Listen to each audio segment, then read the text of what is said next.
Assalamualaikum and hello. My name is Adriana Farisha binti Junaidi and I'm from Group G1 for MGT361. Trade plays a crucial role in Malaysia's economy. It generates income for the country, provides employment opportunities, and helps Malaysia stay connected to the market. However, everything took a drastic turn in 2020.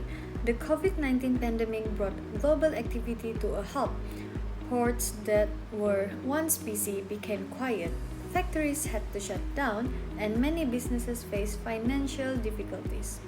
So, in this video, we will explore Malaysia's trade performance from 2020 to 2025. I will analyze the graphs, explain the major events that shape each year, and then make a forecast for the next 5 years. Lastly, I will present some ideas how Malaysia can strengthen its position in global trade moving forward. So, here is the first graph. It shows export, imports, and trade balance from 2020 to 2025. In early 2020, exports and imports dropped sharply. In May 2020, exports were only 62.8 billion and imports were 52.9 billion. Why? Because of lockdowns and supply chain problems. This was not just numbers. It meant factories stopped working, workers lost income, businesses had no customers. By 2021, things improved. Exports grew to 343.5 billion and imports to 232.7 billion. People started buying again. Factories reopened. In 2023 and 2024, trade became stable. Exports stayed around 420 to 437 billion. Imports were about 300 to 327 billion. Then in 2025, we see a small drop. Export fell to 340 billion, imports to 235.9 billion. One major reason was new tariffs from the United States under Trump's trade policy. These tariffs made it harder for Malaysian goods, especially electronics and machinery, to enter the US market. For Malaysia's export engine runs on two cylinders, which is domestic export and re-exports. Domestic exports, goods produced or transformed in Malaysia from 799 billion in 2020 to 1,222 billion by 2025. The sharpest increase happened between 2020 and 2022, fueled by global demand for electronics, palm oil, and petroleum products. Re-exports, on the other hand, are goods imported then exported again without major processing. This fluctuated more noticeably, dipping in 2021, then rebounding to 366 billion by 2025. This reflects Malaysia's strategic role as a regional logistic hub, especially through Port Klang and Penang. Together, these trends shows Malaysia's dual strength, industrial production and transshipment capability.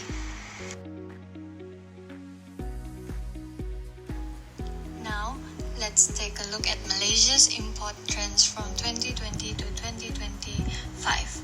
Broken down by end-use capital goods consumption, goods, and intermediate goods. The yellow line represents intermediate goods, which consistently dominate Malaysia's import. These are raw materials or components used in manufacturing, like semiconductors, chemicals, and machine parts.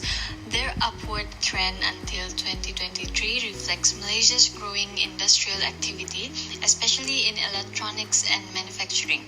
After 2023, the line stabilized, suggesting that industries reach a steady pace of production. Next, the blue line shows capital goods, items like machinery and equipment used to produce other goods. This category shows a gradual increase, indicating ongoing investment in infrastructure and factory upgrades. It's a positive sign that Malaysia is building capacity for future growth. Finally, the red line represents consumption goods such as food, clothing, and household items. This line remains relatively flat and low throughout the period, showing that Malaysia imports fewer finished consumer products compared to industrial inputs. In 2025, electrical and electronic products were the biggest export, worth 512 billion. Other big sectors were chemicals, machinery, and palm oil products. Imports were mostly machinery, chemicals, and parts for factories.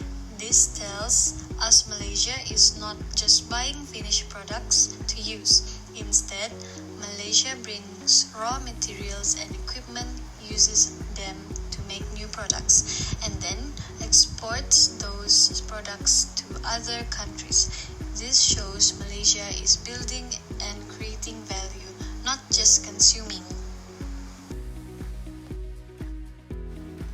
Malaysia's export performance is strongly supported by several key trading partners, particularly Singapore, Hong Kong, Taiwan, and Japan.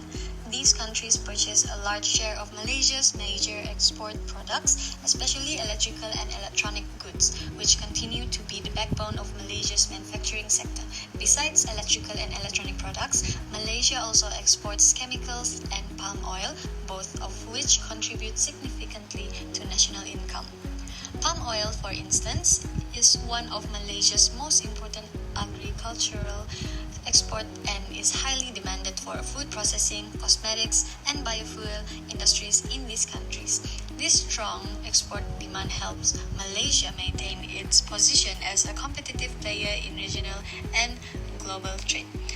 On the import side, Malaysia sources many essentials goods from countries such as Taiwan, the United States, and Japan. These imports mainly consist of automobiles, heavy machinery, and electrical and electronic components that are needed for domestic production and industrial activities. Machinery and equipment are especially important for Malaysia's manufacturing and construction sectors, as they support productivity and technological advancement. Meanwhile, imported electrical and electronic components are often used in local factories to produce finished products that Malaysia later exports. Overall, these trading relationships are vital for Malaysia's economic growth. The continuous flow of exports and imports strengthens supply chains, encourages foreign investment, and ensures that Malaysia remains an active and competitive participant in international trade. Without these strong trade connections, Malaysia's economic development and industrial performance would be significantly affected. Free trade agreements, or FTAs, are more than trade tools. They are strategic levers for economic transformation. Malaysia's FTA with Asian, China, Japan, South Korea, and other reduced tariffs simplify custom and open access to partner markets. From 2020 to 2024, Malaysia maintained a trade surplus with FTA partners. In 2025, the surplus narrows, but FTAs cushion the impact by keeping export channels open and efficient. To maximize benefits, Malaysia should deepen FTA utilization, especially among SMEs, finalize upgrades to Asian trade in goods agreement, and expand into emerging markets using FTA frameworks. Pulau Pinang stands as the top exporting state with 46 billion, showing its strong role in Malaysia's manufacturing and electronics industry. Johor and Selangor also make major contributions, recording 23.3 billion and 21.9 billion in exports, driven by their large industrial zones and logistic networks. Sarawak follows in fourth place with 10 billion, supported mainly by energy and resource-based exports. Meanwhile, Wilayah Persekutuan Kuala Lumpur ranks fifth with 4.9 billion, reflecting its role in high-value services and specialized industry. Altogether, these states function as Malaysia's key trade powerhouses, driving the country's overall export performance. In the next 5 years, Malaysia's trade performance is expected to continue improving.